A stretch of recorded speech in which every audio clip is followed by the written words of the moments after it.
Doctor साहब कल परसों मैं ट्रैवल कर रही थी बस से, एंड एक लेडी, क्योंकि बस चालू हो गई और उनको चढ़ना था बस पे, हाथ में कुल्हड़ की चाय की प्याली थी, उन्होंने ऐसे फेंका और बस में आ गई। तो मैंने उनको पकड़ के टोका, मैंने कहा कि आपने ऐसे सड़क पे फेंक दिया, आप डस्टबिन में डाल देते या हाथ में अंदर ही ले आते पैकेट में डालते। तो ये बहुत देखने को मिलता है आम तौर पे, लोग बहुत केयरलेसली इधर उधर थूक देंगे, कचरा फेंक देंगे। हेल्थ की प्रॉब्लम तो होती ही होती है, डिसऑर्गेनाइजेशन, डिसफंक्शन और बहुत सारी चीज़ें इससे हो रही हैं। तो as a health practitioner, as a society का एक्टिव मेंबर, आपको कोई चीज़ समझ आती है कि इनको हम कैसे गाइड कर सकते हैं या क्या मैसेज दे सकते हैं जिससे ये चीज़ें थोड़ी कंट्रोल हो सकें? मे बी 1 to 1 लोग जब ये वीडियो देख रहे होंगे तो उससे समझ आए उनको कुछ ऐसा।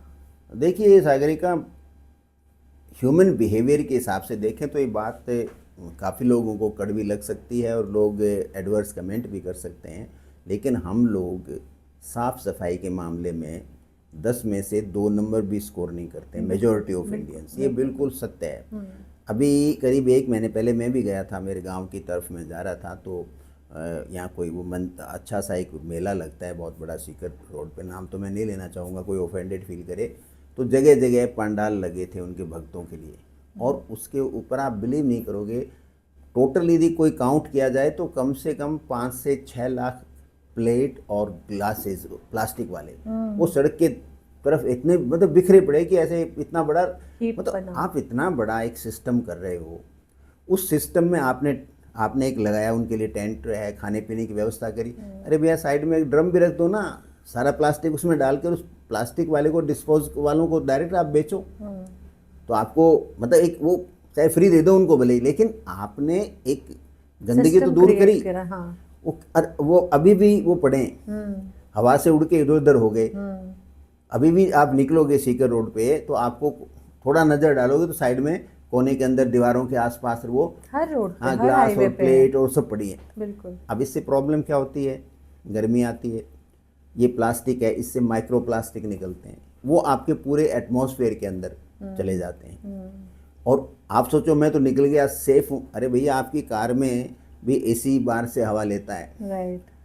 यदि आपने इंटरनल मोड नहीं रखा, सर्दियों में जा रहे हो आप या कोई बारिश के टाइम पे जा रहे हो, अब बारिश के अंदर भी वो प्लास्टिक माइक्रो प्लास्टिक बहुत रिलीज होता है उसके अंदर, जब गर्म प्लास्टिक होता है ऊपर से फिर बारिश की बूंदें पड़ती हैं तो वो माइक्रो प्लास्टिक एटमॉस्फेयर में चला जाता है, तो वो आप गाड़ी की जो हवा है उसको पुल कर लेती है, सब पे उसका प्रभाव पड़ेगा। और प्रभाव इतना पड़ा है कि WHO की रिपोर्ट है कि फीमेल में पॉलीसिस्टिक ओवरी बहुत कॉमन हो गई हैं। आप 10 बच्चियों की सोनोग्राफी कराओ, 2 या 3 के पॉलीसिस्टिक ओवरी मिलेगी। मेल के अंदर जो स्पर्म काउंट है वो करीब 20 से 30% कम हो गया, एक क्रिटिकल लेवल पे आ रहा है अभी। यदि उससे नीचे जाएगा तो मतलब वो मेल है वो अपना ऑफस्प्रिंग प्रोड्यूस नहीं कर सकेगा। माइक्रो प्लास्टिक 200 से 500 साल बाद में ह्यूमन एग्जिस्टेंस के लिए थ्रेट होगी, क्योंकि वो आप नेक्स्ट जनरेशन है वो पैदा ही नहीं होगी। देखिए इनका सबका फर्क पड़ता है। ये हमारी छोटी छोटी चिड़िया बहुत होती थी, अब प्रैक्टिकली गायब हो गई हैं, बहुत जगह से गायब हो गई हैं। हाँ स्पैरो प्रैक्टिकली गायब हो गई हैं, क्योंकि वो they are unable to reproduce. वो माइक्रो प्लास्टिक वगैरह वो दाने खाती हैं, वो पेस्टिसाइड है, और दूसरे जो कीड़े, जैसे आपने पेस्टिसाइड स्प्रे किया, उसको स्पैरो ने वो उस कीड़े को खाया, पेस्ट तो मर गया, और वो खाएगी तो उसके शरीर में वो जाता है और वो पॉइजन जाता है, तो धीरे धीरे उसमें रिप्रोडक्शन की कैपेसिटी खत्म हो गई, तो वो गायब हो गई। ऐसा नहीं कि सब मर गई हो, मरी हो तो तुम्हें खेत वगैरह खलियान भरे हुए मिलते हैं आपको, वो मरे भी नहीं मिली हमें, उनका रिप्रोडक्टिव सिस्टम फेल हो गया। ये सेम ह्यूमन बीइंग के साथ हो सकता है।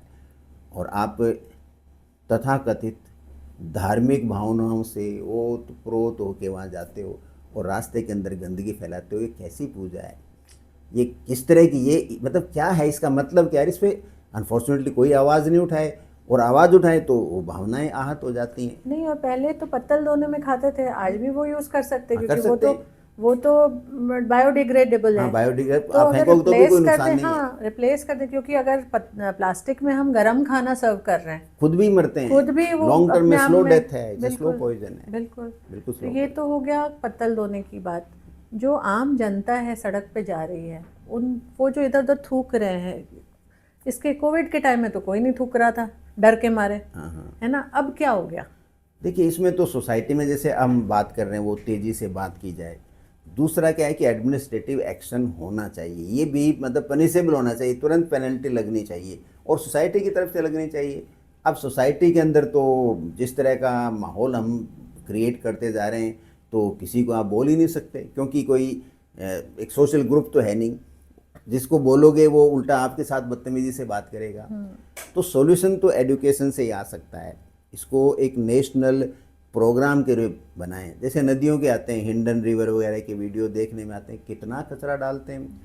आप देवता की पूजा करते हो और उसको पानी में पटक के आ जाते हो, और उसमें वहाँ इतनी गंदगी पड़ी रहती है। यार, जिसको आपने ईश्वर माना उसको इतनी गंदगी में क्यों फेंक के आते हो? यस, इनफैक्ट मैं गई थी वृंदावन, और अनफॉर्चुनेटली उसी काम के लिए गई थी कि पुराने पूजा के कपड़े और ये सब चीज़ें, हमारी mother in law now she is no more, तो उनके रखे हुए सारे सामान हमको नदी में बहाना है। अब मैं वहाँ जाके भी मैं नहीं बहा पाई, क्योंकि फील हो रहा था। मैंने कहा ये कैसे, मैं घर लेके आई, उन सबको खोल के देखा है क्या, सबको धो दिया। मैंने कहा हम धो के कपड़े पहन सकते हैं तो भगवान जी भी पहन सकते हैं। उनको धोया, प्रेस किया, वापस भगवान को पहना दिया। मैंने कहा ठीक है, कोई दिक्कत नहीं। तो बाकी दुनिया में बहुत लोग हैं जिनको कपड़ों की आवश्यकता है, आप नहीं, उनको ये दे सकते जैसे भगवान की पोशाकें हैं, भगवान की पूजा पाठ तो के, भगवान को पहना दो तो ना। वो फेंक रहे हैं।